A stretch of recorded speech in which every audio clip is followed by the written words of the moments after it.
Focus పెట్టినట్టు కూడా కనిపిస్తుంది.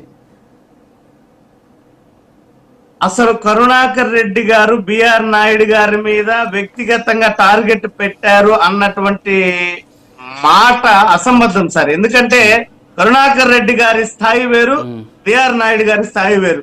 కరుణాకర్ రెడ్డి గారికి బిఆర్ నాయుడు గారికి నక్కకి నాగులోకి అనుకున్నంత తేడా వ్యత్యాసం ఉంది. కరుణాకర్ రెడ్డి గారే నిన్ననే చెప్పారు, నా కాళ్ళు గోటికి కూడా సరిపోవు బిఆర్ నాయుడు అని చెప్పి. ఇది వాస్తవమే. ఎందుకంటే బిఆర్ నాయుడు గారు నిస్సిగ్గుగా ఒక పార్టీకి వంత పాడుతూ ఆ పార్టీకి అవసరమైనటువంటి తప్పుడు ప్రచారాలను పదే పదే చేసుకుంటూ ఒక ఎస్టీడీ బూత్ పెట్టుకుని రాజు గారు ఒక ఎస్టీడీ బూత్ పెట్టుకుని పోలీసుల దగ్గర చెప్పు దెబ్బలు తిన్నప్పుడు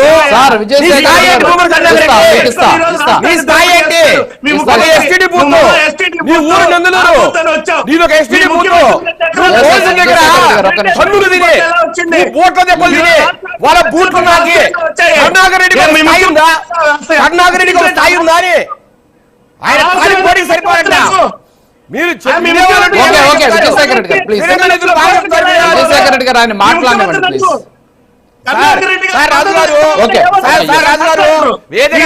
విజయశేఖర్ రెడ్డి గారు ఆగండి, నాకు తెలుసు. ఎవరెవరి కారిగోడి సార్ ఒక్క నిమిషం ఉండండి సార్, ఆగండి సార్, మీకు టైం ఇచ్చినప్పుడు ఒక్క నిమిషం. విజయశేఖర్ రెడ్డి గారు మీరు సైలెంట్ గా ఉండాలి, మీరు సైలెంట్ గా. ఓకే ఓకే సార్ ఒక్క నిమిషం.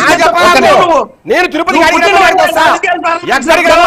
తిరుపతిలో ఫర్ ఎనీ డిబేట్ ఎక్కడికైనా సిద్ధం, ఏ ఊరికైనా డిబేట్ కోసం. నువ్వు తెలుసుకో నువ్వు తొత్తులు పని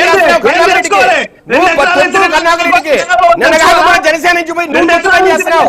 నువ్వు ఖాళీ కొట్టి సరిపోయి నువ్వు మారుతావే, నువ్వు మారుతావు. కర్ణాకర్ బతికేందో తిరుపతి ఎవరైనా చెప్తారు, అతని కుక్క బతుకు అతని చెప్పు కర్ణాడు గురించి నువ్వు చెప్తే మేము పోలీసుల దగ్గర మామూలు తమ్ముడు కాదు అవి. విజయశేఖర్ రెడ్డి గారు ఆగండి, విజయశేఖర్ రెడ్డి గారు ప్లీజ్. విజయశేఖర్ రెడ్డి గారు ఒక్క నిమిషం ప్లీజ్. చెప్పు సార్ ఒక్క నిమిషం. సీనియర్ పర్సన్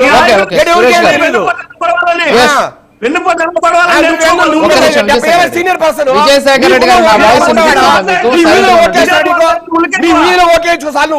ఎప్పుడు పొడి చేసావా